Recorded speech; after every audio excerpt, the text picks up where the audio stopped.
పెళ్లి చేసుకోవాలి సంతోషంగా అని చెప్పేసి 300 గజాల 150 పాట కొనుక్కుంటే మధ్యలో ప్రేమ్ సాగర్ రావు గారు ఎమ్మెల్సీ ఉన్నప్పుడు ఎంట్రీ అయ్యి అలాంటి మధ్యతరగతి వాళ్ళని ఎన్నో విధ్వంసాలకి కుట్రతోటి విషపూరిత ఆలోచనతోటి మమ్మల్ని పోలీసులు అడ్డం పెట్టుకుని మమ్మల్ని నాన్న హింస పెట్టున్నాడు.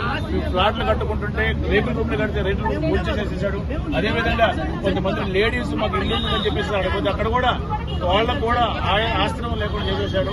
ఆయన మీద రాష్ట్ర ముఖ్యమంత్రి గారు యంగ్ డైనమిక్ లీడర్ మన సీఎం రేవంత్ రెడ్డి గారు మాకు మల్కాజిగిరిగా ఎంపీ ఉన్నప్పుడు ఒక మాట ఇచ్చారు, నేను సీఎం అయిన తర్వాత మీకు ఎట్టి పరిస్థితుల్లో అన్యాయం జరగనేను. అవతల వ్యక్తి ఎంత పెద్ద తోపు అయినా సరే, ఎంత పెద్ద మినిస్టర్ అయినా సరే, మనం మీ అందరికీ ఫ్లాట్ వస్తున్న ఆ రోజు ఎంపీగా ఉన్నప్పుడు మీ అందరూ కూడా సారికి ఆదరించి ఓట్లేసి గెలిపించుకున్నాం.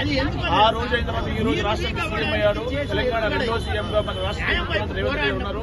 రేవంత్ రెడ్డి గారు ఓటైన సార్ ఇదే మన కాంగ్రెస్ పార్టీ ఉన్నటువంటి మంచిర్యాల నుంచి కలిసిన ప్రేమ